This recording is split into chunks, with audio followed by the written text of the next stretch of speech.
Assalamualaikum warahmatullahi wabarakatuh. Alhamdulillahirabbil alamin. Wassalatu wassalamu ala mursalin wa ala alihi wa sahbihi ajma'in. Asyhadu an la ilaha illallah wahdahu la syarika lah. Asyhadu anna Muhammadan abduhu wa rasuluh. Amma ba'd. Masyaallah muslimin jemaah yang dimuliakan Allah. Alhamdulillah hari ini Ahad tanggal 22 Rabiul Awal 1442 Hijriah bertepatan dengan tanggal 8 November 2020. Sesaat lagi kita akan mengikuti kajian doa yang insyaallah akan disampaikan oleh Bapak Haji Ahmad Solehin. Beliau adalah pengurus PKN Musdai di Wakil 1 Tengah. Hari ini kita akan membahas masalah meraih cinta dan ampunannya dengan mengikuti sunnah Rasul. Seperti biasa pengajian kita dibagi dua bagian, bagi pertama penyampaian materi doa, waktu mengikuti doa satu jam, dan kemudian kita masuk ke bagian kedua yaitu dialog doa. Untuk itu mari kita buka pengajian ini dengan basmalah. Dan pada yang terhormat kami persilakan Pak Kiai Haji Ahmad Solehin untuk menyampaikan. Assalamualaikum warahmatullahi wabarakatuh. Alhamdulillahil wahid alladzi lam yalid wa lam yulad wa lam yakul lahu kufuwan ahad. Asyhadu an la ilaha illallah wa asyhadu anna Muhammadan abduhu wa rasuluh. Allahumma shalli wa sallim ala habibil karim Muhammadin wa ala alihi wa sahbihi ajma'in. Amma ba'd.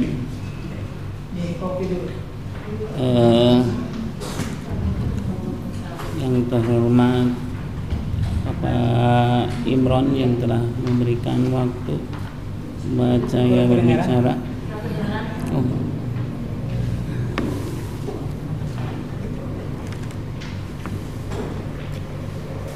Para ibu-ibu, bapak-bapak yang saya hormati dan Allah muliakan, alhamdulillah pada kesempatan ini kita bisa bertemu. Mudah-mudahan ada dalam rahmat dan maghfirah Allah Subhanahu wa taala. Salawat dan salam curah limpahkan kepada turunan kita Nabi Muhammad sallallahu alaihi wasallam yang telah membawa manusia dari jalan yang gelap gulita ke yang terang benderang. Para ibu-ibu, bapak-bapak, sebetulnya hari ini Kiai Haji Oden atau Abu Jen yang dari Subang, kebetulan beliau berhalangan, beliau menelepon saya, mohon digantikan. Jadi saya sebagai badal, jadi kalau ada yang kekurangan mohon maaf. Tema yang saya bawakan meraih cinta dan ampunannya dengan mengikuti sunnah Rasul.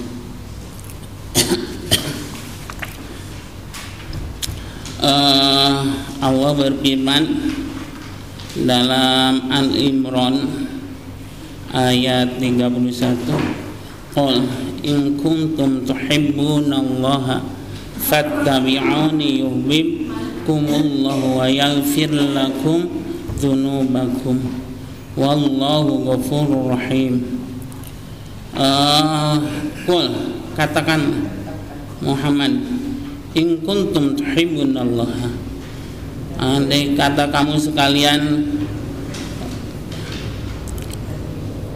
mencintai Allah, fattabi'uni, maka ikutilah kami, yuhibbukumullah, maka Allah akan mencintai kamu sekalian dan Allah akan mengampuni kamu sekalian terhadap dosa-dosa kamu sekalian. Itu terjemahan saya.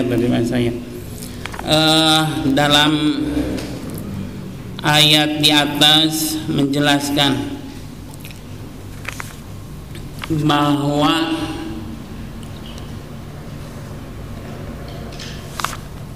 orang yang dicintai oleh Allah dan orang yang diampuni oleh Allah, yaitu orang-orang yang mengikuti Rasulullah Sallallahu Alaihi Wasallam atau Muhammad Sallallahu Alaihi Wasallam. Sebab Allah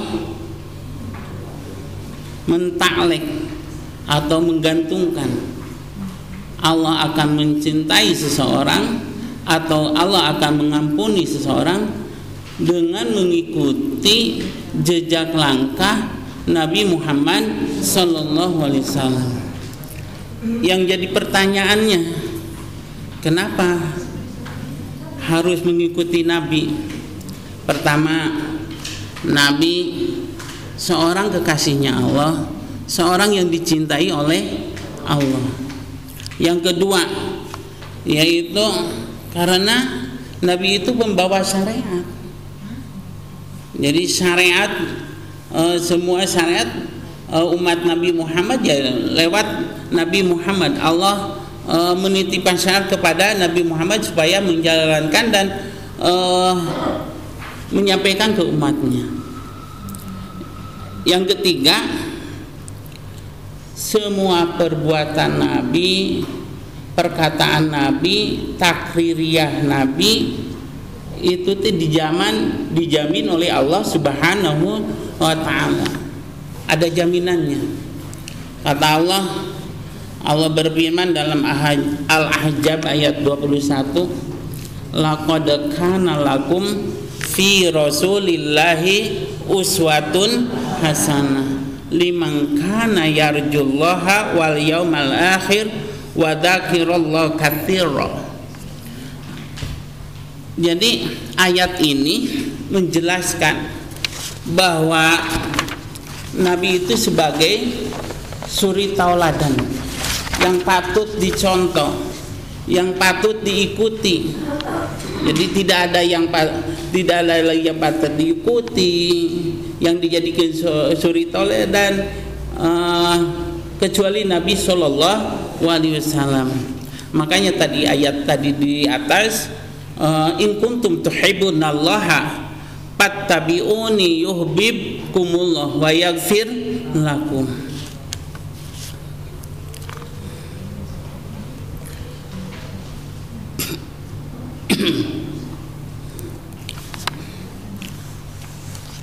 Sebetulnya ada kadang-kadang kalau judul seperti ini teh muludan, bukan. Kalau di kampung di saya sukanya muludan gitu. Terkadang sebagian tempat, sebagian daerah atau ada yang suka muludan, ada yang tidak. Kata saya, muludan itu asal isinya pengajian, ngaji Quran, nggak apa-apa. Kalau dangdutan nggak boleh itu, tidak ada syariahnya. Kalau pengajian mah sama aja, hanya pindah judul aja, ya kan? Ya kalau yang biasa pengajian temanya jadi tema mengarah ke menceritakan kisah Nabi atau menceritakan sejarah Nabi, menceritakan ayat bertalian dengan kerasulan. Itu kan nggak apa-apa kalau itu tidak keluar dari syariatnya. Tapi kalau misalnya ya ada dangdutan, jaipongan, tapi judulnya mauludan, itu yang saya sesalkan gitu. Sama itu dengan penghinaan kepada Nabi, betul ya. Lanjut kita.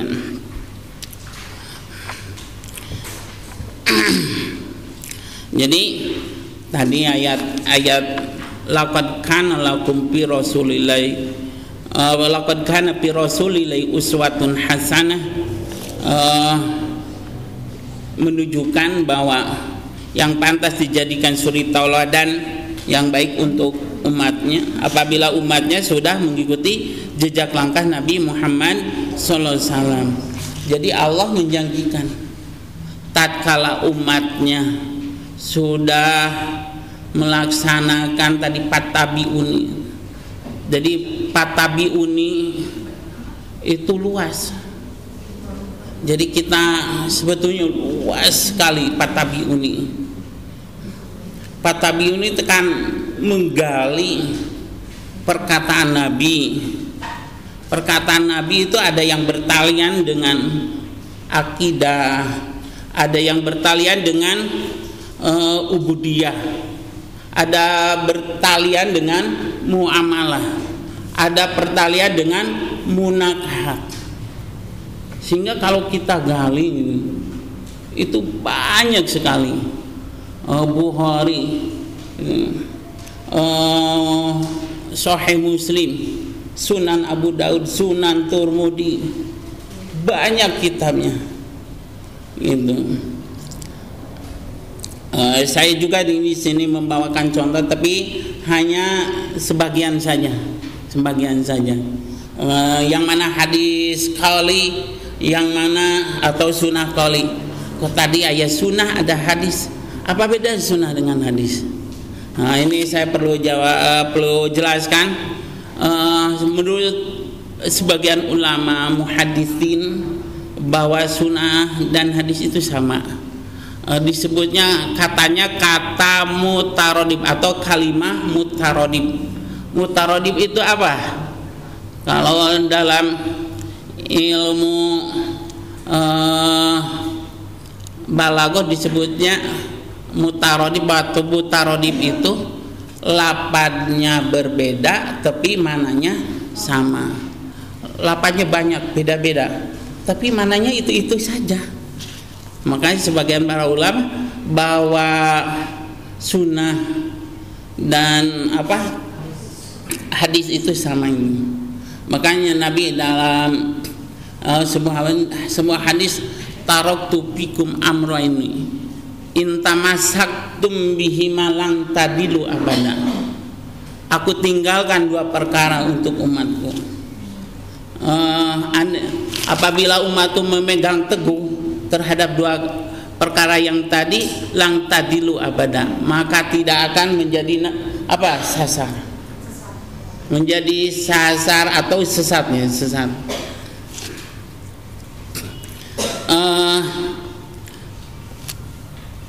Yang dua perkara kitabullah wa sunnati rasul, kitab Allah dan sunnah rasulnya.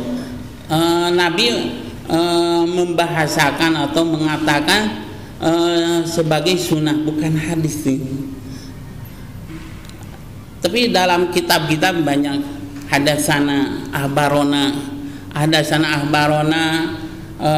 terus banyaklah redaksi terus ke sana an. Ya itu kata tadi seperti itu kata mutarodibnya. Dilanjut, apabila seseorang sudah mengikuti jejak langkah Nabi dalam segi perkataan, terus perbuatan, terus takririyah. Takririyah itu apa? Takririyah, hadis takririyah, sunnah takririyah. Takririyah itu sahabat berbuat sesuatu, mengerjakan sesuatu di hadapan Nabi. Nabi tidak melarang dan tidak merintahkan, diam aja. Terus muka Nabi tidak menunjukkan sesuatu yang marah gitu, godob dan yang lainnya, membiarkan aja gitu. Itu disebutnya hadis takririyah, hadis takriri. Nanti ada bahasanya ya, contohnya. Nah, apabila seseorang tadi sudah mengikuti Nabi perkataannya,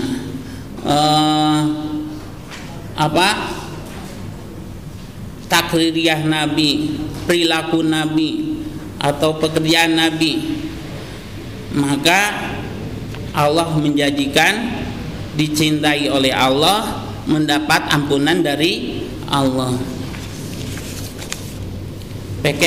Kita pengen nggak dicintai oleh Allah Subhanahu Wa Taala? Tentu ya, semua orang pasti kalau ditanya, kamu pengen nggak dicintai oleh Allah? Pasti jawabnya pengen. Bukan insya Allah, pengen dicintai oleh Allah. Nah, pertanyaan lagi, apakah Anda semuanya atau hadirin semuanya sudah mengikuti jejak langkah Nabi? Baru yang mampunya aja ya. Baru yang mampunya aja. Karena untuk mengikuti Nabi luar biasa. Luar biasanya apa? Karena banyak ilmu yang harus digali. Ternyata untuk Patabiuni itu ilmunya harus banyak. Yang tadi disebutkan hadis. Kalau hadis aja lah, sebuah terjemahan yang tadi Bukhari kalau sekarang dijadikan dalam hadis. Kalau dulu zaman saya mondok 4 jilid. Sahih Muslim kalau zaman saya cukup 2 jilid. Kalau sekarang mah dijadikan berapa? 5, 6, 4 dijadikan banyak supaya cepat dipahami. Kalau dulu mah mesti kena ranjak-ranjak tepugo pen komanya gitu. Ya Arab gundul mesti kena ini. Tapi sekarang udah enak tuh ada pen koma. Udah lebih gampang diterjemahkannya. Kalau dulu memang agak sulit zaman saya. Mesti kena monok. Jadi kalau saya pengennya gini, kalau saya di pengajian cukuplah bawa satu pengajian, satu kali pertemuan membahas satu hadis ini. Tiap pertemuan itu aja. Jadi setiap pertemuan tidak usah banyak-banyak, karena banyak-banyak juga sulit. Apalagi kalau kita sudah umurnya lebih udah remaja gitu.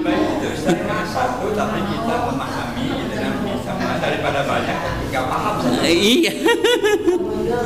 Ya itu yang saya pengen, yang saya inginkan itu seperti itu di zaman. Iya, tidak usah banyak-banyak. Kalau Quran satu ayat aja terjemahan dengan tafsirannya kan banyak. Enaknya sekarang kan gitu, semuanya sudah ada terjemahan. Bahkan seperti Bukhari kan ada syarahnya itu penjelasan, ada Fathul Bari. Lebih berapa belas jilid nih, hampir nyampe 15 jilid kalau nggak salah. Itu penjelasan dari Fathul Bari. Itu udah ada terjemahnya, Bu. Udah ada terjemahnya. Kalau kita belum mampu, misalnya saya pernah lihat-lihat ke perpustakaan Pusdain. Itu ada perpustakaan, ada kitab gundulnya, ada kitab yang sudah diterjemahkan, enak sekali gitu. Makanya saya lihat-lihat ke sana. Pernah itu masuk ke sana baca-baca. Jadi kalau ada sempat waktu, luang waktu daripada dipakai sekarang mau istighol atau sibuk dengan HP-nya masing-masing gitu, mendingan masuk Pusdai, tuluy masuk ke perpustakaan, lihat-lihat, jadi lebih manfaat. Saya berpikir kalau saya umur sekarang 48 lah, 48 mungkin dibandingkan ibu-ibu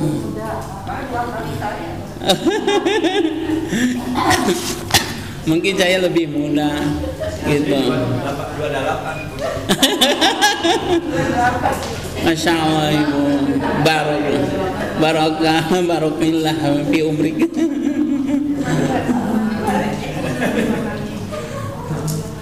Masya Allah, sudah diberi lebih oleh Allah Subhanahu Wa Taala. Saya masih muda, tapi kadang-kadang saya kalau sakit asam urat, saya berpikir saya masih 48, tapi kalau dicek, maka saya paling takut kalau dicek ke dokter gitu. Kalau dicek itu ada asam urat, terus kolesterol, terus darah agak tinggi. Kalau saya diajak lagi sama istri, gak mau, sendiri aja sana. Takut. Jadi dicek itu saya pikir Ustadz gak ada takut juga.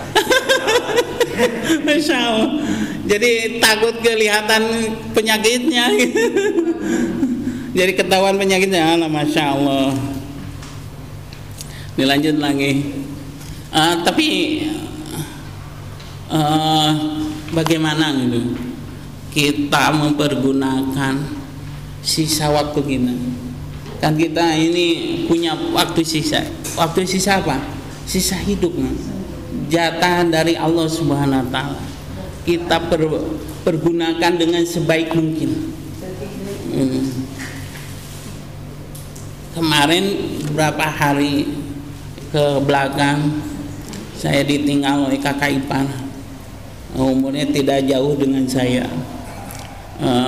Ininya di Ciamis Bunyisari, mukimnya di Ciamis. Jadi hari 3 minggu ke belakang saya sama keluarga ke sana, adik, kakak, keponakan, semuanya berangkat ke sana, mancing ikan sama kakak ipar. Terus seminggu ke depan kakak ipar datang lagi mengunjungi di sini. Seminggu ke depan, seminggu ketiganya kakak ipar meninggal. Masya Allah, luar biasa. Padahal lagi sehat ya. Nah itu yang saya takutkan. Kalau saya pulang kepada Allah Subhanahu Wa Taala tidak membawa apa-apa, itu yang saya takutkan. Mendadak ya Pak? Iya, meninggal tidak ada persiapan. Makanya dalam sebuah kitab dijelaskan bahwa orang yang bahagia itu sebetulnya orang yang diberi kesempatan untuk bertobat kepada Allah dengan cara dia diberi penyakit dulu sama Allah Subhanahu Wa Taala. Jadi punya kalau istilah Sunda nama taki-taki heulai gering gitu. Persiapan. Tapi kalau perasaan jaga, perasaan tidak punya penyakit, jadi perasaan kan akan panjang umur gitu. Dia itu meyakini akan mati, tapi tidak meyakini akan sekarang. Itu yang paling bahaya. Iya, yang bahaya. Maka ini hadis atau bukan beribadah sebaik-baiknya, karena kan seolah-olah kita akan mati esok hari, kerja ini seakan-akan hidup selamanya kan. Itu hadis atau hanya peribahasa Arab? Hadis. Ya kan, artinya bahwa kita ada, bahwa kita memang hari ini harus terbaik lah ibadah, karena memang seperti itu ya. Kita tidak tahu besok akan. Iya. Hiduplah untuk duniamu seakan-akan hidup tidak akan mati sepanjang. Hiduplah untuk akhiratmu seakan-akan kau akan mati esok hari. Jadi penjelasan dari hadis saya lihat dari kitab hikam bahwa kalau untuk dunia itu mesti luas, tapi untuk akhirat mah besok mendesak waktunya, maka harus disegerakan. Untuk dunia mah ya nanti aja lah, nyantai aja, karena banyak kesempatan. Tapi untuk akhirat itu mendesak waktunya. Tidak boleh ditunda ya Pak? Iya, tidak boleh ditunda. Karena waktu itu terus berjalan, betul kan? Waktu itu berjalan. Sekarang duduk di sini udah setengah jam. Ya tidak terasa kan? Yang akan datang belum dipergunakan, Yang sudah datang sudah ke sana, udah dipergunakan, udah ke sana terus. Itu membawa catatan amal, kan? Gitu. Jadi kita itu tidak akan kosong dari sirot. Ini perintah Allah. Terus makanya manusia diperintahkan oleh Allah untuk beribadah. Jadi kita tidak akan kosong. Jadi bawa catatan amal terus, catatan amal. Sirot itu di dunia ini sudah ada ya. Iya. Kalau sirot di dunia itu yaitu jalan perintah Allah, di jalan perintah Allah. Gitu. Proses bukan. Apa? Proses bukan. Iya. Ya proses menuju perintah Allah atau untuk menuju nanti. iya. Tadi kita harus mempergunakan sebaik mungkin ini waktu untuk bekal nanti di akhirat. Sekarang kan lagi berjalan di sirat, belum mencapai tujuan pokok. Tujuan pokoknya irah kapan? Tujuan pokoknya di akhirat.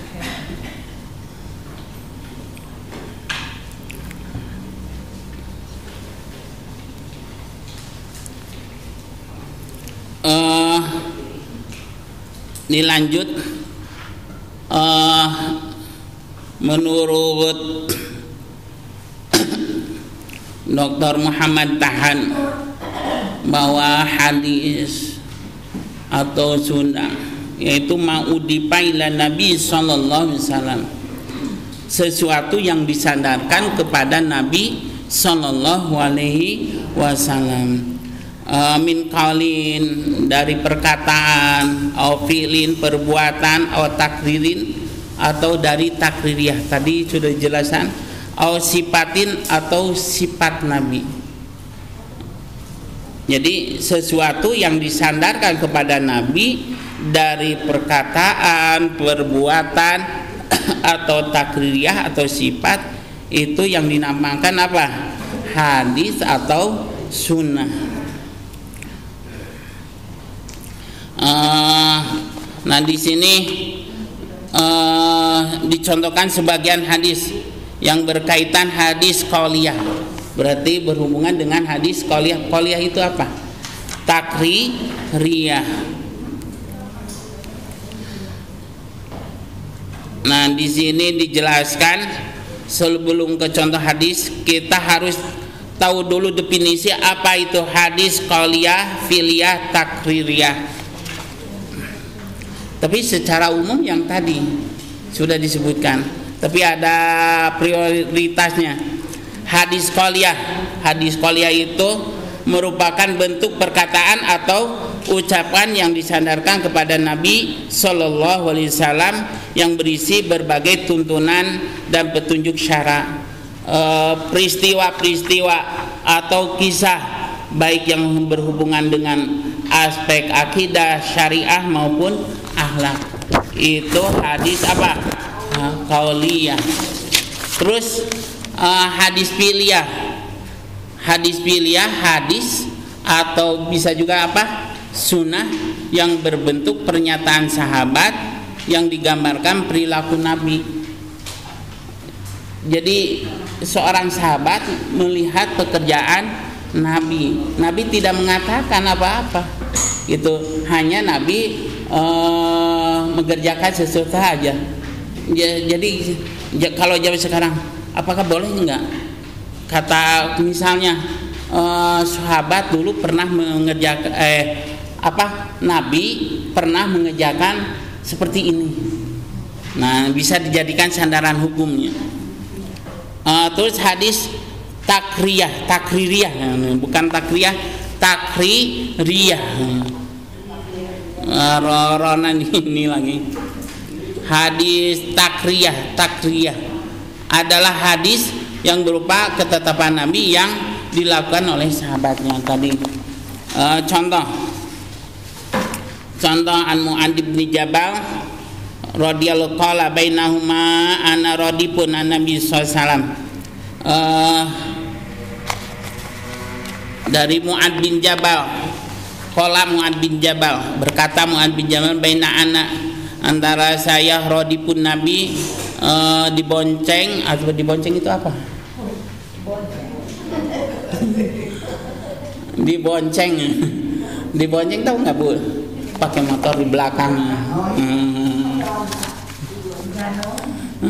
Dibonceng. Diikutkan kepada Nabi.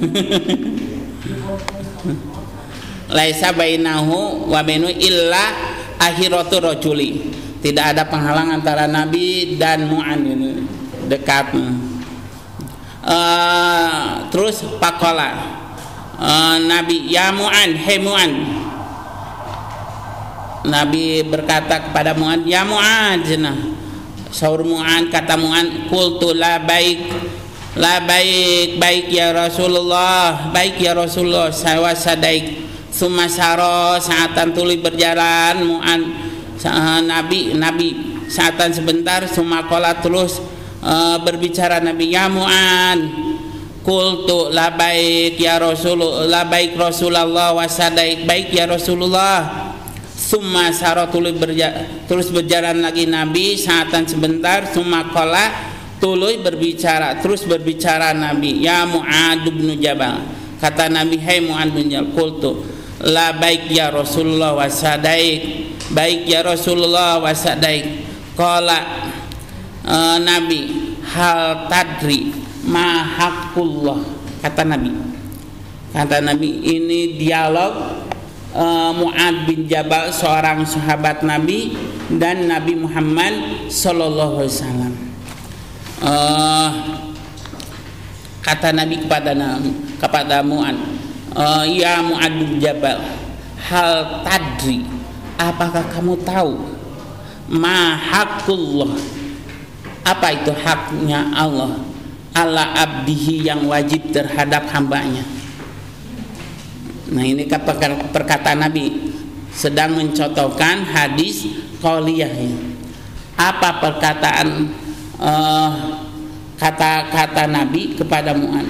Hal tadri, apakah kamu mengetahui ma haqqullah, apa haknya, ma haqqullah, apa haknya Allah ala abdihi, wajib terhadap hambanya. Bagaimana tanggapan Mu'an? Kata Mu'an, Allahu wa Rasul alam, Allah dan Rasulnya lebih mengetahui. Qala Mu'an, qala Nabi, kata Nabi, haqqullah ya Mu'an, saur Nabi, haqqullah ala abdihi, ala ibadihi, ayabuduhu wa la yusyrikuhu.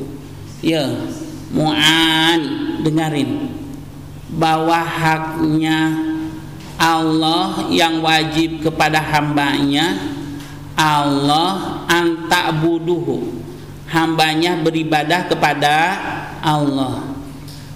Yang kedua, wala yusyriku bihi syai'a, dan hambanya tidak menyekutukan kepada Allah sedikit pun. Terus dilanjutkan dulu ya hadisnya. Terus Nabi berkata,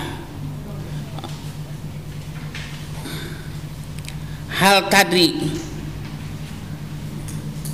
hakul ibad Allah idza palu, apakah kamu tahu Mu'an, apa haknya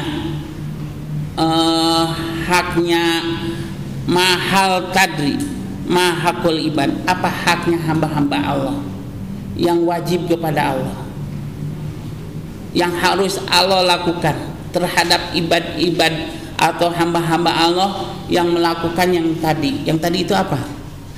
Beribadah kepada Allah dan tidak menyekutukan kepada Allah. Jawab Mu'an, Allahu a'lamu, Allah dan Rasulnya lebih mengetahui. Kata Nabi,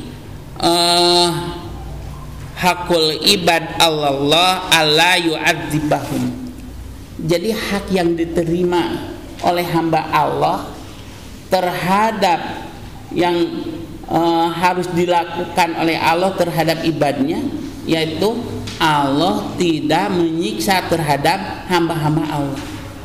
Allahnya yang mana? Hambanya yang mana? Yang tidak kena siksa Allah.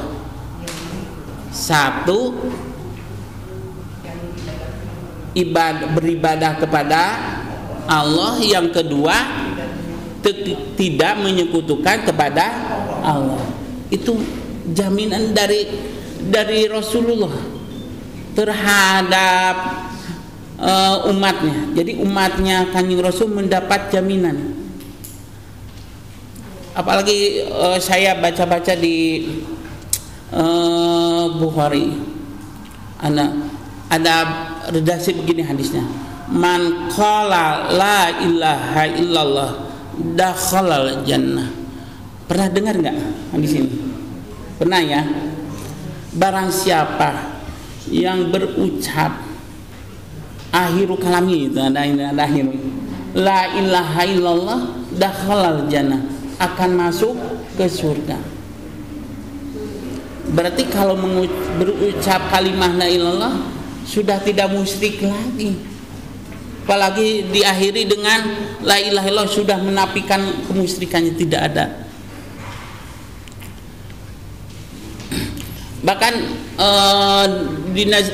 dalam sebuah riwayat ditambahkan lagi wa in zana, walaupun berbuat zina ya Rasulullah, wa in saroko, walaupun berbuat melakukan syarik-syarik itu menyolong, kalau istilah Sundana maling, ceceremet. Kata Rasul wa in saroko wa in zana, walaupun dia zina, walaupun dia maling, dahulal jannah. Kalau diakhiri kalamnya dengan la ilaha illallah. Tapi redaksinya dahulal jannah ya. Redaksinya apa? Dahulal jannah. Yang jadi masalahnya bagaimana untuk bisa itu ya? Iya. Kalau secara teori nggak apa, tetapi ketika masalah sakaratul maut kan orang kelihatan kesehariannya itu akan ya. Itu yang harus kita persiapkan itu.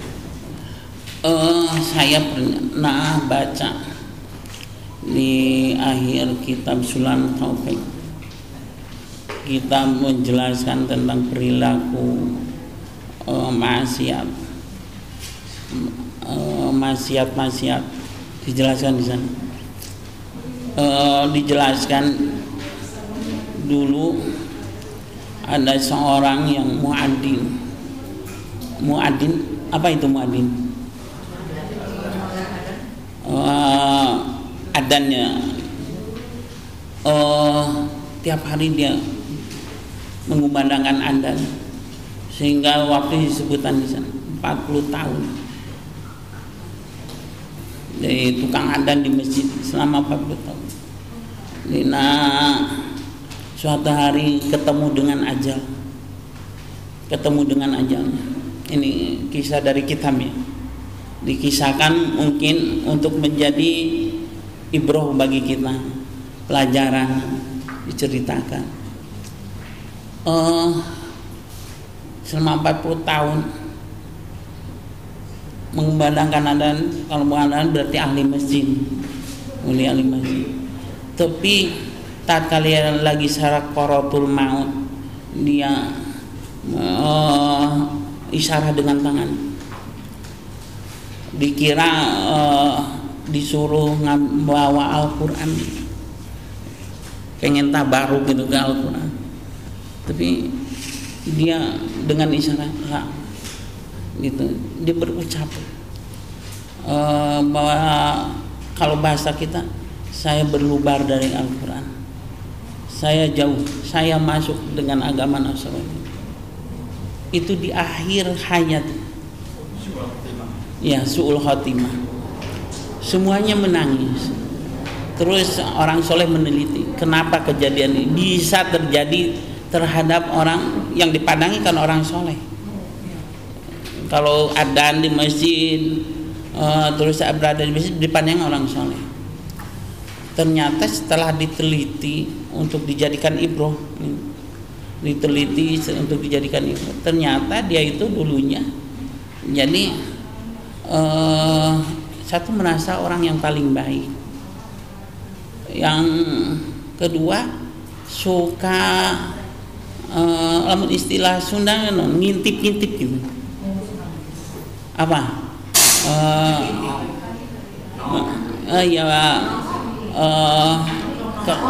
Meneliti kejelekan orang lain, meneliti keaiban orang lain, selalu pusing. Itu yang jadi permasalahan, sehingga mengantarkan dia jadi su'ul khotimah. Itu yang ditakutkan oleh kita, makanya. Tapi ada seorang di Bukhari, misi Bukhari, seorang wanita, disebut wanita PSK. Kalau sekarang PSK, Rasul menceritakan seorang wanita di zaman Bani Israel yang berjalan di padang pasir, tatkala sedang berjalan mendapatkan sumur, terus dia kehausan, terus turun dari sumur, terus naik lagi. Setelah naik melihat anjing yang lagi kehausan, dahaga yang sangat dahaga, sehingga dia memakan kerikil-kerikil atau kesik kan. Kalau kelihatannya kan kalau lagi panas itu kan ada fatamorgana yang seperti air, disangkanya air, padahal bukan. Dia turun lagi ke bawah, mencopot sepatunya untuk mengambil air. Itu dikasihkan. Ini kisah Bukhari, hadis sahih. Dikasihkan lagi dikasihkan kepada anjing sampai dia merasa segan. Anjingnya merasa segan. Terus diceritakan dalam hadis, wanita tersebut mendapat ampunan dari Allah. Terkadang perbuatan kecil dibalas oleh Allah dengan hati yang baik gitu, dibalas oleh Allah. Ini kelebihan. Makanya para ulama sering berkata, jangan menganggap remeh terhadap amal yang sedikit. Terkadang amal yang sedikit yang dianggap remeh bisa menghantarkan kita kepada rahmatnya Allah, kepada keridhoannya Allah. Gitu. Saya baca kitab ini sangat masyhur dalam kitab Qomitubyan dan Shu'aibul Ibadah, suka dikisahkan oleh para ulama. Dulu di Arab itu ada seorang ulama yang besar namanya Abdullah bin Mubarak. Dia sedang berhaji, melaksanakan haji, terus dia kelelahan tidur, terus ngimpi bertemu dengan Rasul. Rasul memerintahkan kepada Abdullah bin Mubarak, ya Abdullah bin Mubarak, upami kalau bahasa kita, coba saya titip salam kepada Bahram bin Ba'uro. Abdullah bin Mubarak tidak percaya kalau ini dari setan. Terus dia wudu lagi, tawaf lagi, terus tidur lagi, udah kelelahan, terus ngimpi lagi, sama gitu perintah Rasul.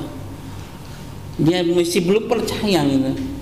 Terus tawaf lagi sampai 3 kali tawafan, sampai tawaf sudah 3 kali, dia kelelahan tidur lagi. Dia ngimpi lagi bertemu sama Rasul. Kalau sudah 3 kali dia tetap yakin ini Rasul. Walaupun ada sebuah hadis yang menerangkan kan, yang sahih, bahwa apabila bermimpi dengan Rasul, mimpi Rasulullah sallallahu alaihi wasallam, benar kebenarannya, karena setan tidak akan bisa menyerupakan Rasulullah sallallahu alaihi wasallam. Itu dalam hadis ini sahih. Setelah itu dia meyakini bahwa ini betul dari Rasul. Kenapa seperti itu? Karena Abdullah bin Mubarak, Syekh Abdullah bin Mubarak mengetahui bahwa Bahram itu seorang tokoh Majusi. Tokoh Majusi itu tokoh penyembah api, penyembah api. Dia tahu gitu. Makanya ragu terhadap bibi yang tadi, masa gitu Rasulullah menyuruh salam, nitip salam kepada seorang Majusi, nggak percaya. Setelah itu setelah beres melaksanakan haji, dia mencari gitu, karena ini amanat dari Rasul, walaupun lewat impian dicari. Tidak sulit mencari Bahram karena orang besar. Sudah ketemu, terus ditanya sama Bahram, kamu kesini ada apa? Ada keperluan apa? Kata Abdullah bin Mubarak, saya tidak akan dulu mengatakan keperluan saya ke sini, tapi saya menanyakan dulu, kamu harus jawab apa kebaikan kamu yang kamu lakukan. Kata Abdullah bin Mubarak, oh cina, kalau yang saya ingat-ingat kebaikan saya yang paling baik, yaitu saya mengawinkan anak saya, adik dengan kakaknya, ditikah-tikahkan. Dengan syariat Yahudi mungkin diperbolehkan seperti itu, kakak dengan adiknya ditikah-tikahkan. Kata Abdullah bin Mubarak, kalau ini menurut syariat agama Islam sangat dicela, tidak diperbolehkan kawin adik dengan kakak. Coba ada lagi nggak berpikir, oh iya tinggal Nisa adiknya yang paling kecil, saya mencari kupunya itu apa? Kalau kita mencari jodoh kan untuk anak kita harus ada kupu itu yang seimbang, ya, sekupu itu yang seimbang. Ada, makanya dalam bab fikih diurus itu mencari jodoh untuk anak, ya, ada kakupuan, nggak ada kupunya. Setelah itu ya saya kawin aja sendiri karena ada kupunya, dikawin oleh Bahram sendiri.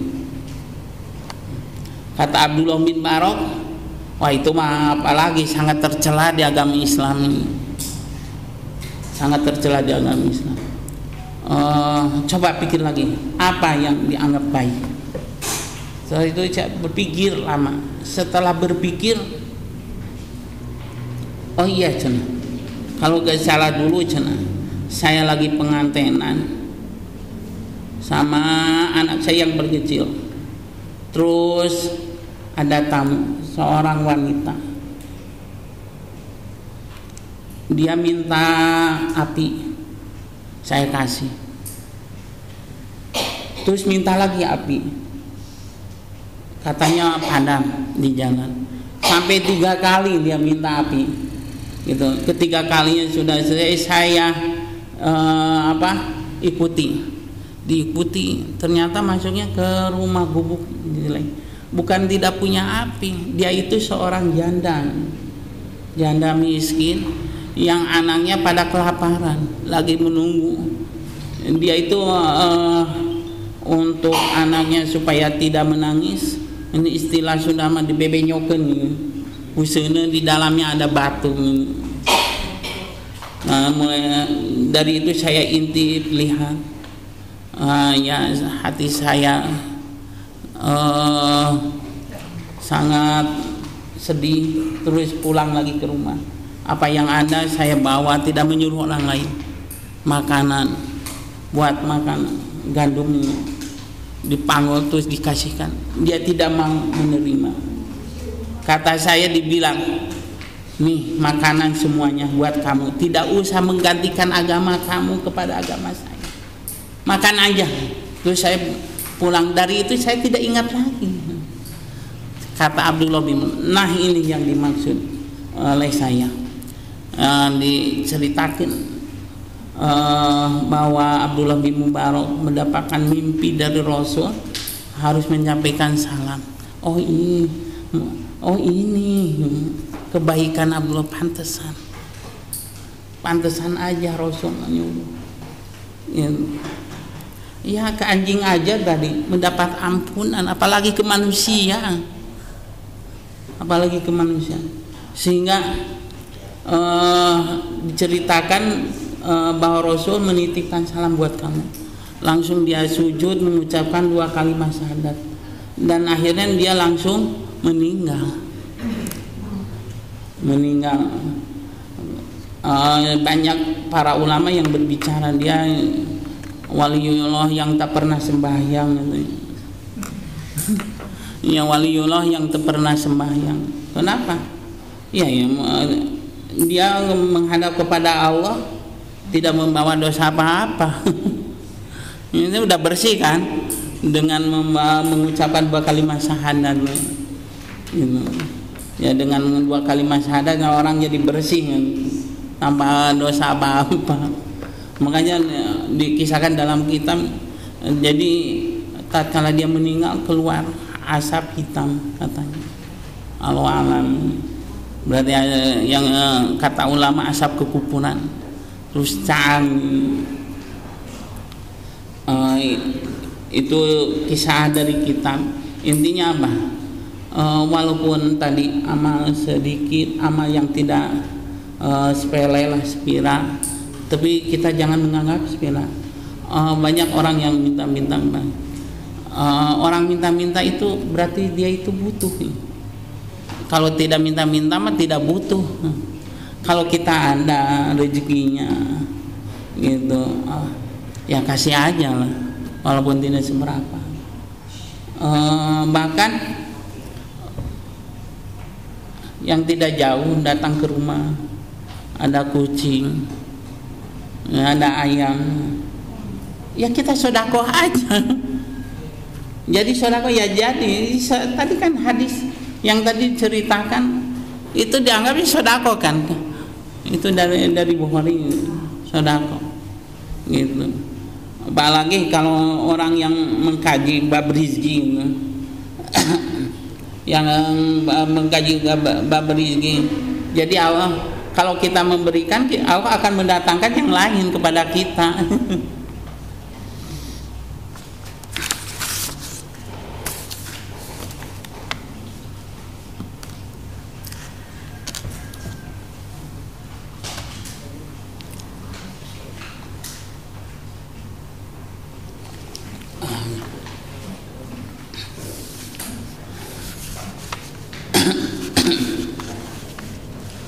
Jadi kuncinya 2 tadi. Kalau kita pengen selamat, yaitu beribadah kepada Allah dan tidak menyekutukan kepada Allah.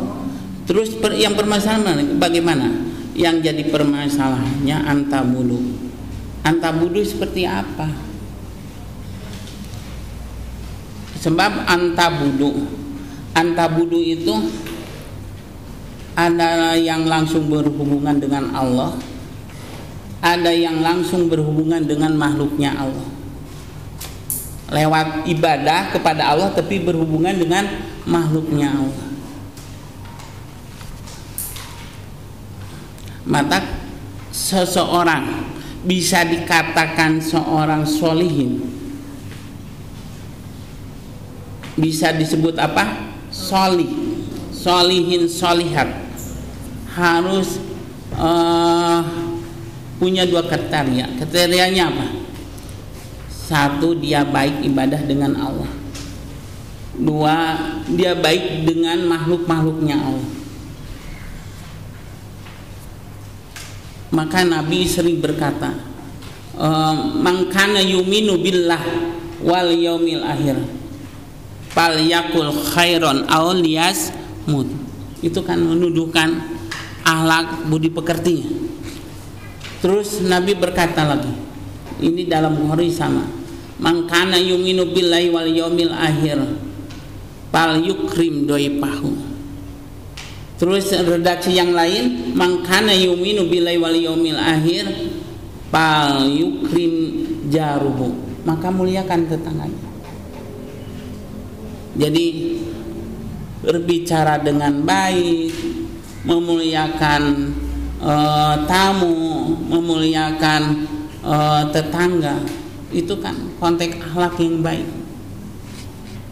Rasul ini konteks bersosialisasi dengan masyarakatnya harus dijaga dengan baik.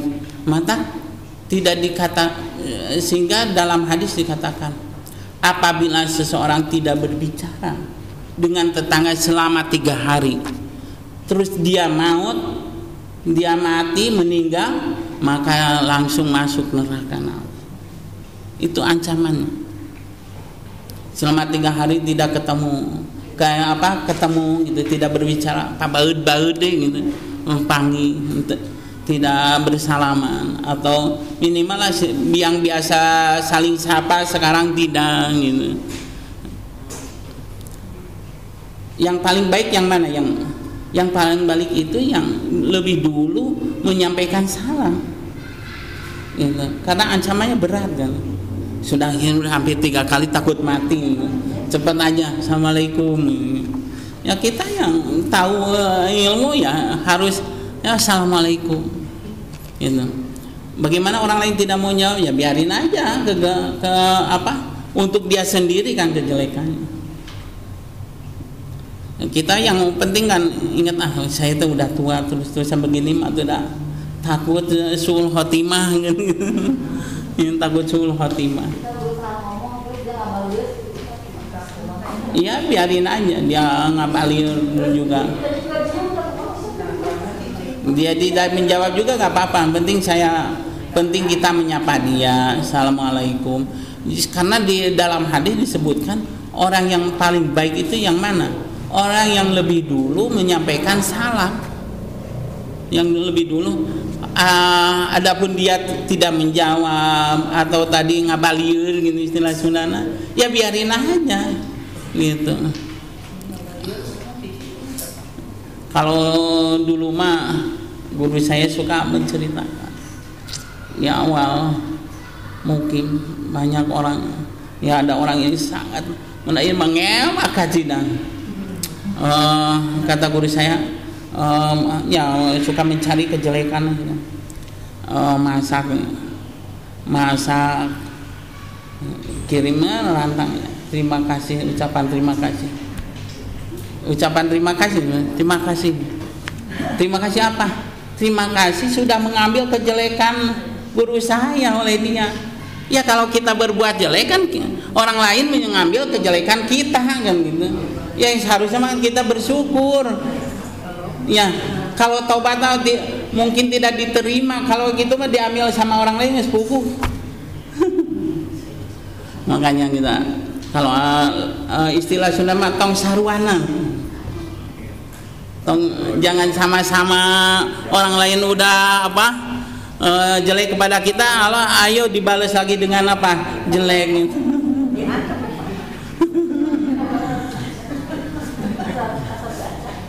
Makanya istilah guru saya gitu, dalam bahasa Indonesia, bahasa Sunda diucapkan cing asih kanu geuleuh, cing asih kanu ijid, cing deudeuh kanu geuleuh. Karena tuh Bu, ngerti enggak? Jadi istilah guru saya, cing asih kanu ijid, cing deudeuh kanu geuleuh, istilah guru saya. Artinya perlu kebesaran hati itu Ustaz. Iya jelas itu. Ya mudah ya Ustaz. Iya kalau mudah mungkin ganjaran dikit, tapi berhubung dengan ganjaran besar jadi berat sekali. Ya itu makanya pahalanya besar. Nah.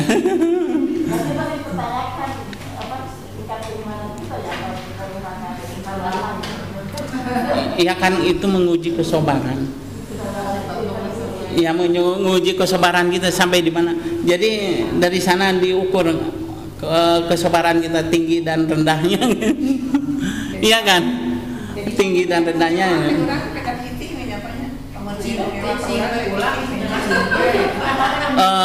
Gini. Tatkala orang misalnya kalau guru saya begini, ada yang di salah satu guru saya, kalau kita ditempeleng, bukan dikasih lagi, misalnya yang kanan ditempeleng terus dikasihkan lagi yang kiri karena sobar, itu mah bukan sobar. Karena dalam hadis ada begini, Bu. Jadi kita diperbolehkan mengambil hak kita, tapi tidak melebihi haknya. Sebenarnya gini, kita dicarikan sama orang lain. Misalnya kita dibilang goblok kamu, kan sakit nih, sakit. Kita membalasnya apa? Goblok atau maaf anjing ditambah anjing. Berarti kita udah lebih satu. Ya, kita udah lebih satu dolimnya. Berarti kita udah dolim lebihnya. Kalau kita, tapi orang lain bilang goblok, ya kamu juga goblok. Itu impas. Impas. Tapi yang baik mana? Yang baik mah ya sobar. Tapi diperbolehkan gitu. Tadi diperbolehkan. Tapi kalau ada, makanya dalam Islam ada hukum qisas. Tahu ini? Kalau nampeleng boleh ditampeleng lagi. Tapi jangan melebihi kadarnya. Gitu. Jangan melebihi kadar. Makanya dalam hukum Islam ada yang harus dengan, kalau sesuatu yang dicidainya yang bisa mematikan, kalau dibalas maka harus dibayar dengan diat. Ya, harus dibayar dengan apa? Diat dalam hukum Islam itu. Ya, soalnya orang lain mencubit kita, boleh kita mencubit, boleh, asal ukurannya itu aja tahu. Jangan berlebihan, karena yang lebihnya akan diperhitungkan oleh Allah Subhanahu wa taala. Itu yang lebih, semuanya ada perhitungan di hadapan Allah. Saya kira sesi pertanyaan Pak Imron, biar tidak semua juga ya, tinggal baca aja, ini udah jelas. Yang tadi yang berkaitan Allah menjamin akan mengampuni, boleh sedikit lagi, Allah akan mengampuni semua dosa. Apabila kita mati membawa keiman, semua dosa kita akan diampuni oleh Allah. Tapi dengan syarat apa? Syarat kita tidak menyekutukan Allah. Lihat dalam An-Nisa 48. Innallaha la yaghfiru ayyushraka bihi wa yaghfiru ma duna dzalika liman yasha. Allah tidak akan mengampuni kepada orang yang menyekutukan kepada Allah, dan Allah akan mengampuni kepada dosa selain menyekutukan kepada Allah. Ini dalam surat An-Nisa 48. Jadi semua dosa akan diampuni oleh Allah. Tapi redaksinya ampunannya gimana? Bu, ibu punya pakaian kotor juga, suka punya pakaian kotor juga? Punya enggak? Suka ya? Kalau dulu zaman saya mah suka ke ladang sawah, bebelokan. Kalau di kota mah sudah tidak ada sawahnya juga.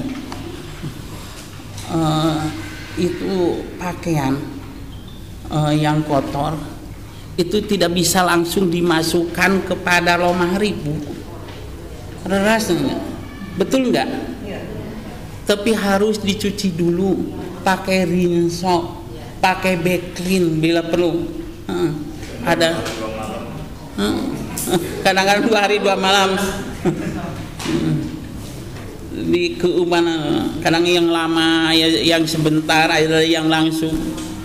Itu jadi untuk dimasukkan orang yang berdosa, itu pengampunan dari Allah itu melalui penyucian dulu, mau dimasukkan ke surga.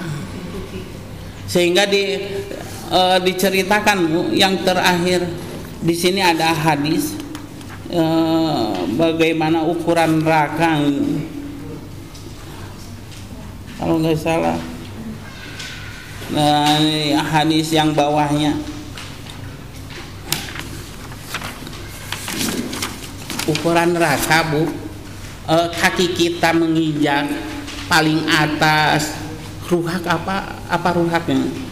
Paling atas bara gitu. Yang ini yang bergolaknya ini. Ini dalam hadis Bukhari, saya sengaja disertakan dengan.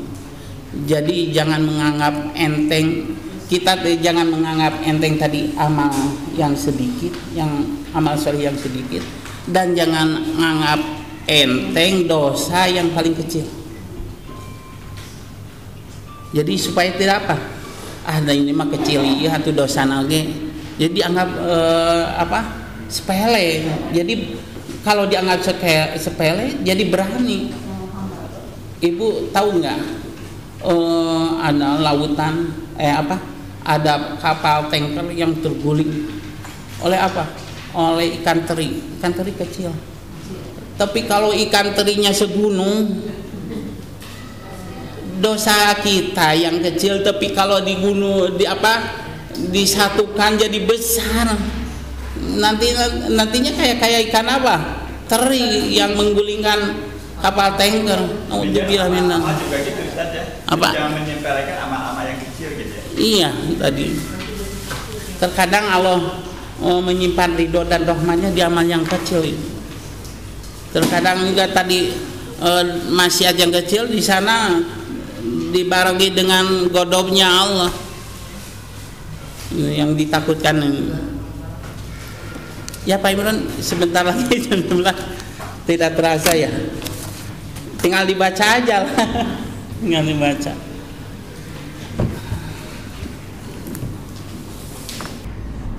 Terima kasih. Hadis dan sunnah ya. Hadis dan sunnah ya Bu Sri ya.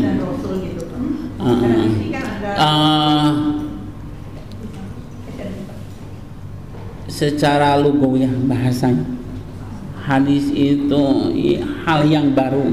Pengertiannya aja hadis itu apa? Ya. Saya ini dulu secara lugawiyah bahasa yang baru yang terjadi, ada hadis perkataan dari tadi mutolong. Terus kalau sunnah apa? Secara lugawiyah atau secara bahasa, jalan secara bahasa. Tapi menurut ulama ahli hadis bahwa hadis itu sesuatu yang disandarkan kepada Rasul. Ya, terus sunnah juga sesuatu yang disandarkan kepada Rasul ma udipan min qaulin au fi'lin au takririn, dari segi pembicaraan, perbuatan, terus takririyah. Jadi makanya saya tadi sebutkan bahasanya kata mutarodib. Mutarodib itu Ibu, lapatnya berbeda-beda tapi mananya sama. Lapatnya berbeda-beda tapi mananya sama. Tapi kalau menurut ahli fikih sunnah beda lagi. Kalau menurut ahli fikih mah sunnah itu perbuatan. Kalau Arabnya lupa lagi lah saya. Sesuatu yang dikerjakan mendapatkan ganjaran, tidak dikerjakan tidak mendapatkan apa-apa. Itu sunnah menurut ahli fikih. Ada sunat rawatib, sunnah rawatib yang qobliyah, qobla duhur, qobla bada duhur, ayat qobla asar, itu sunnah kan. Nah, itu kata ahli fikih, dikerjakan mendapatkan ganjaran, tidak dikerjakan tidak mendapatkan apa-apa. Tapi dicontohkan oleh Rasulullah gitu. Iya, dikerjakan oleh Rasulullah. Paham Bu? Cuma kadang-kadang ya Pak ya, di dalam pengertiannya itu akhirnya antara hadis dengan sunnah itu seperti yang tumpang tinggi gitu ya, menurut pemikiran saya gitu ya Pak ya. Karena tadi kan hadis perkataan, sunnah perilaku, tadi kan bersambung ya Pak ya. Tapi ini orang yang kurang paham atau yang belum memahami atau mungkin seperti saya sendiri, kadang-kadang itu hadis dan sunnah itu ya tadi saya kata Pak Kalium gitu ya.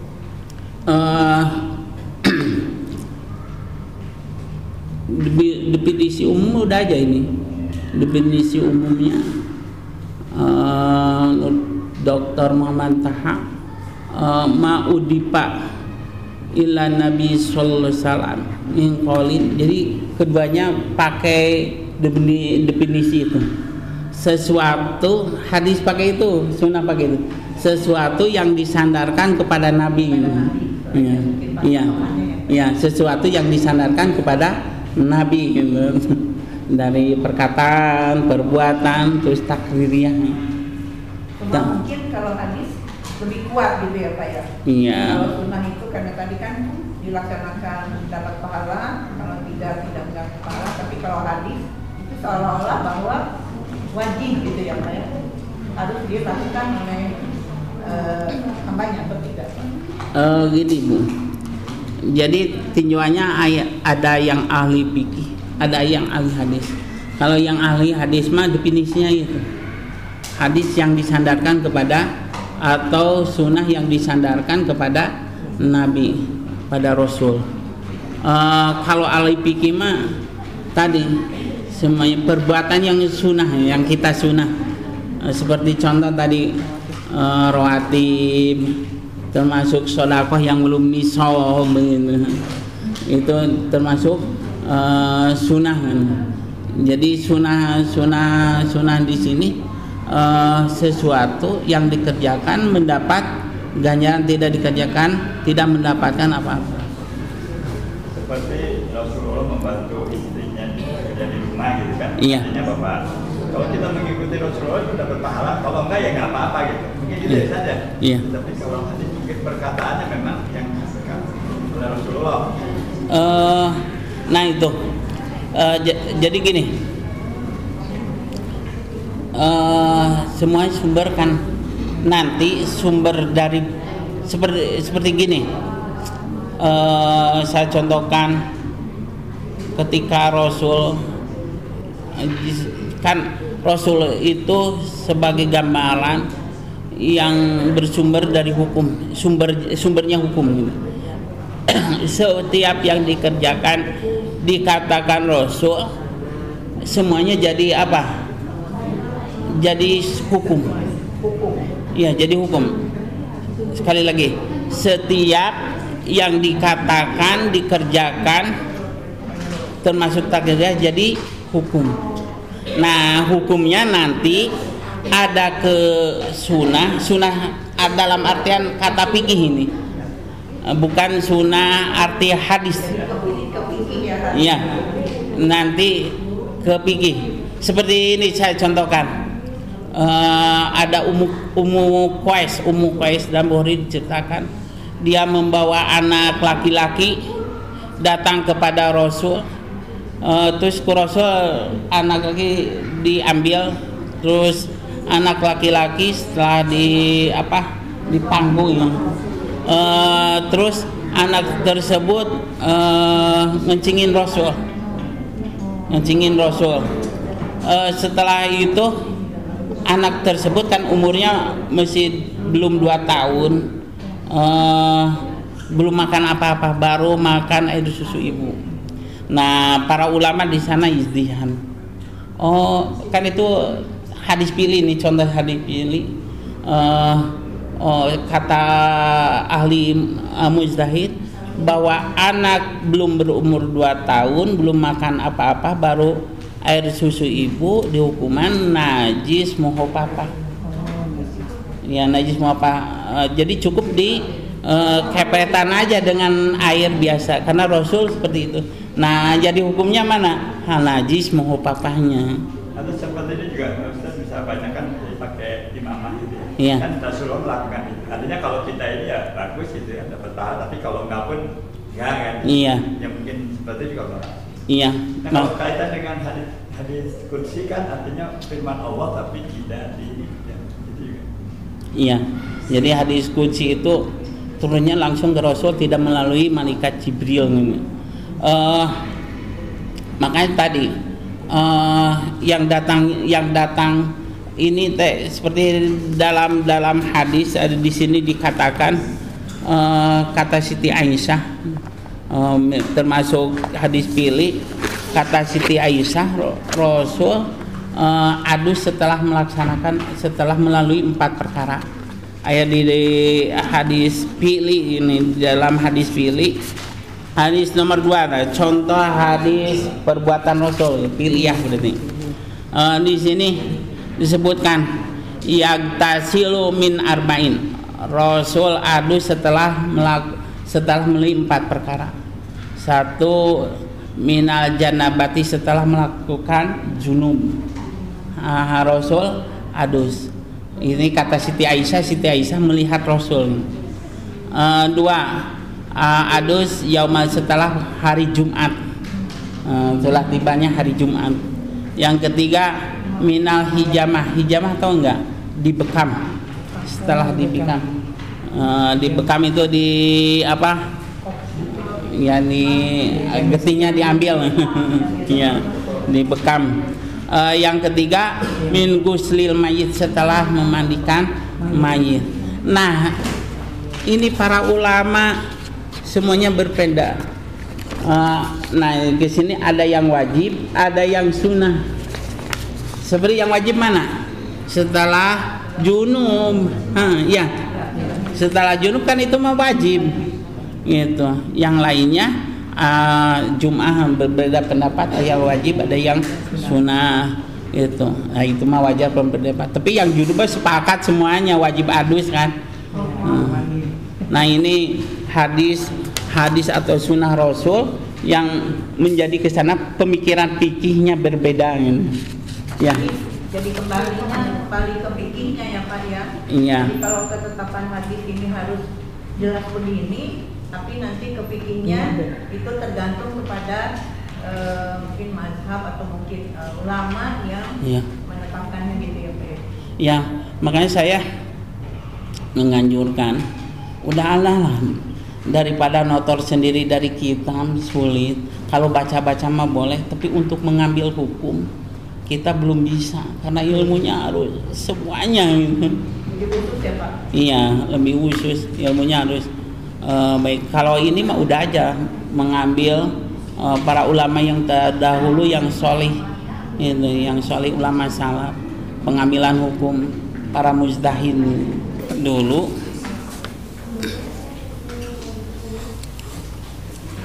Sebetulnya memang jadi pemikiran semuanya, harus jadi pemikiran semuanya. Bukan ustaz untuk berbuat baik, untuk berdakwah tidak menunggu harus menjadi ustaz dulu. Ustaz itu hanya sebutan. Mungkin saja saya lebih berkurang dari lebih jelek dari yang hadir di sini. Kalau tahu keseharian saya gitu, mungkin ibu-ibu bapak-bapak lebih soleh daripada saya. Ada baitun thayyibah, ada qaryatun thayyibah, ada baldatun thayyibah. Baitun thayyibah, tahu nggak baitun thayyibah? Kita kan ingin mempunyai baldatun thayyibah, ya, tidak bisa tercapai tanpa qaryatun thayyibah. Qaryatun thayyibah tanpa tercapai kecuali sudah baitun qaryah, baitun thayyibah dulu. Baitun thayyibah tidak akan tercapai kecuali perorangan dulu harus jadi thayyibah. Ya, pribadi harus jadi thayyibah. Kita menginginkan, berharap tadi baldatun thayyibah. Kita bercermin kepada kita aja belum bagus, belum baik. Harusnya kalau kita menginginkan sebuah baldatun thayyibah harus ditata dulu dari dasar. Makanya program guru saya, Allahumma yarham beliau bahwa target kita ada sibyan, ada suban, ada suyuh, apa? Anak-anak, terus pemuda, terus orang tua. Belum menceritakan kalau kita menginginkan negara yang baik, baldatun thayyibah, yang bisa mengayomi atau yang didasari dengan Al-Quran dan hadis, atau menjalankan Al-Quran dengan hadis, itu harus didasari dulu ibda bin nafsi. Ibda bin nafsi diawali dari kita dulu. Kalau tidak diawali dari kita sendiri, tidak mungkin bisa tercapai. Gitu. Dengan konsep yang bagus ya Pak. Iya, walaupun sebaik konsep apapun, kalau tidak dimulai dari awal, dari pribadi sendiri, tidak akan. Jadi yang kita harus lakukan, satu, mulai dari kita, terus keluarga kita, ajak semuanya. Makanya saya sering bicara tiap saya diberi kesempatan untuk mengaji, ya, keluarga kita.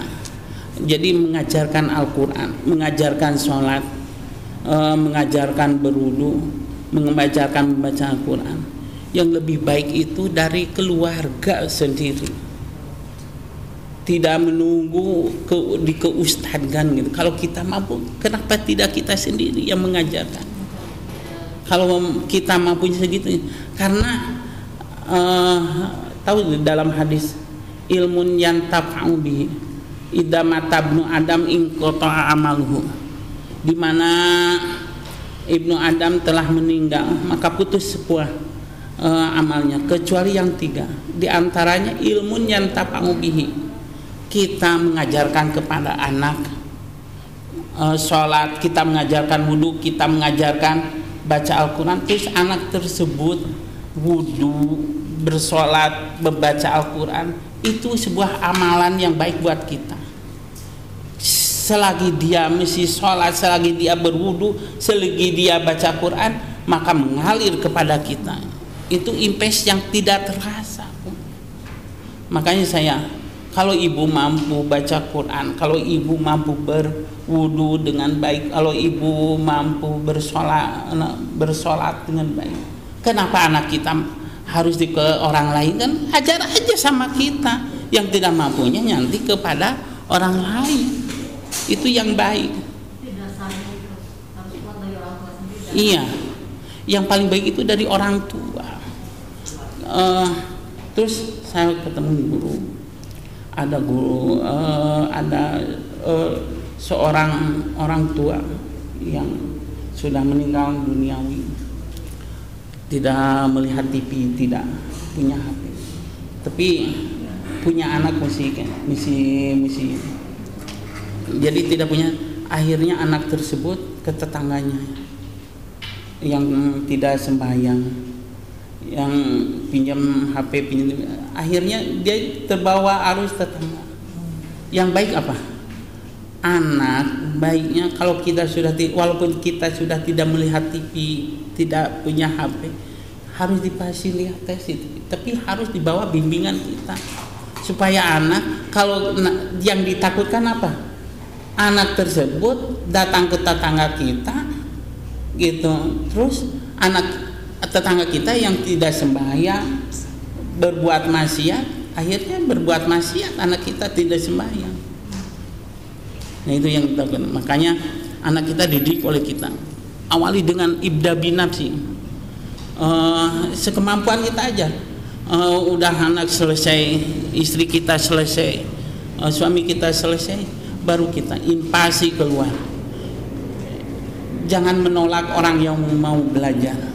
Maka saya kepada santri saya, walaupun kamu punya murid 1 orang, harus, kalau mau belajar harus diajari, jangan ditolak. Ya, walaupun 1 orang, jangan ditolak. Katanya itu anugerah dari Allah.